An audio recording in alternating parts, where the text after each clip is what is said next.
Hi, this is Vicki from Learning Home Volunteers, and in this session we're going to talk about national holidays. Every nation celebrates important events and people in their history. At the end of May, we celebrated Memorial Day, a day to honor the men and women who died serving this country. And coming up, we're going to celebrate our Independence Day on July 4th. Nations even celebrate important people who played a big role in the formation of their country.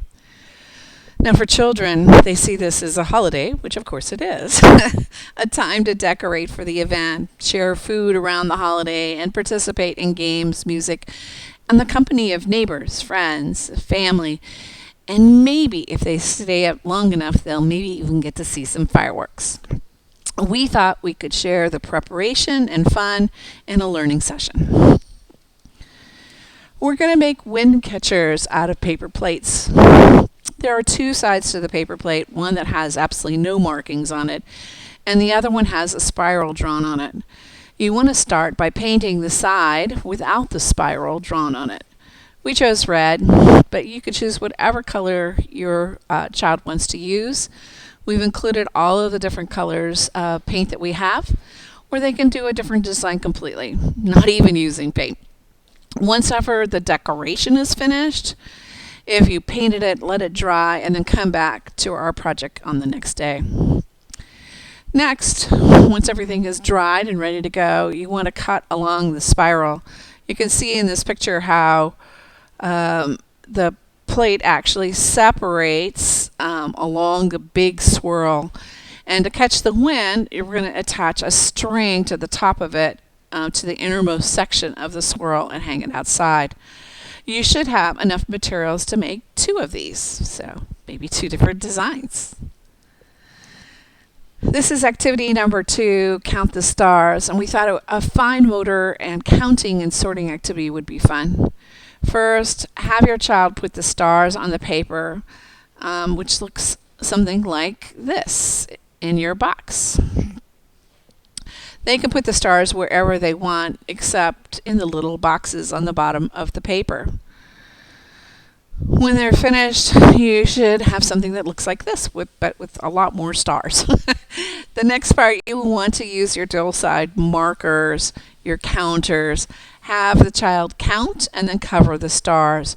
And depending on your learner's control of the writing instrument, you can either have them make marks, as I did here, as they count, or you can use your number cards to give them an example of how to write the number like this. But when they're finished, you should have something that has the stars up at the top and the numbers down at the bottom.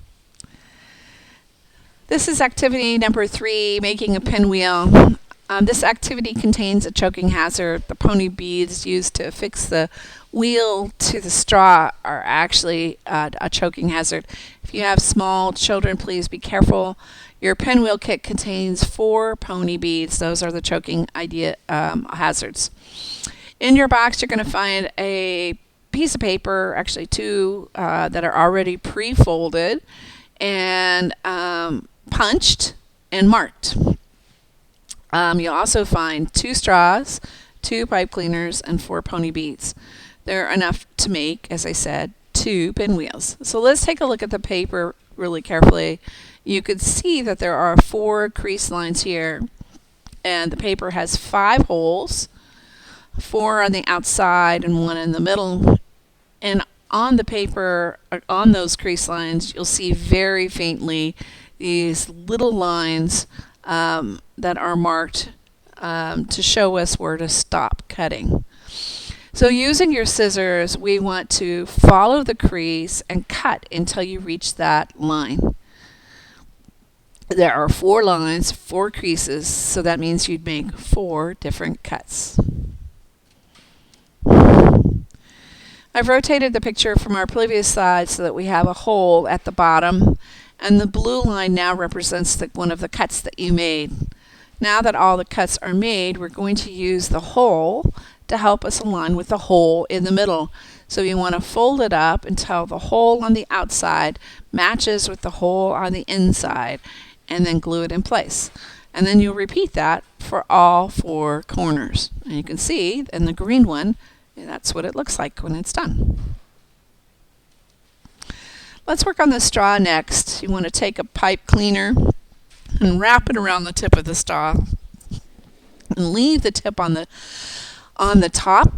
And then what we're going to do is thread a pony bead onto that tip, and then we'll take that pipe cleaner and thread it into the pinwheel itself. The pony bead on the outside is going to allow the pinwheel to spin. Then we're going to put the pinwheel on the straw by threading that pipe cleaner through that hole in the middle, and put the other remaining pony bead onto the pipe cleaner. And then we're going to bend the pipe cleaner down to keep the bead from falling off. Now you're ready to make the pinwheel start spinning by blowing wind into the folds. And here we can see it's spinning. This is activity number 4, confetti poppers.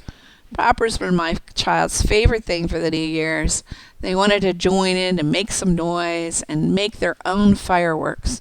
Well, obviously fireworks are out, but confetti poppers are safe and easy to use. The worst thing is that they spray little pieces of paper in the air, which the child must then pick up to use again.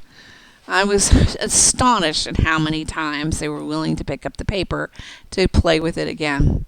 So in your box, you're going to find 2 toilet paper rolls with a taped balloon to it.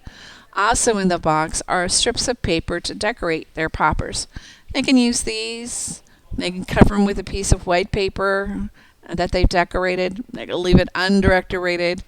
Totally up to you. If they decide they want to use the paper, you're going to have to glue the paper on top of the popper. To make this all work, you're going to turn your popper with the balloon side down, like we're seeing here, and then fill it with half of the mosaic squares. Then have the child pull down on the tied tall balloon, right, like he's doing here, and then let go, and it'll launch the little squares in the air. Now we've tried a bunch of other materials other than the mosaic squares, including cotton balls and ripped newspaper and torn flyers from the mall. All of them worked great. And to be honest, we are still playing with ours here. All you have to do is come in the office and just look around the tables, and I guarantee you'll find some colored mosaic squares on the ground. It was great fun.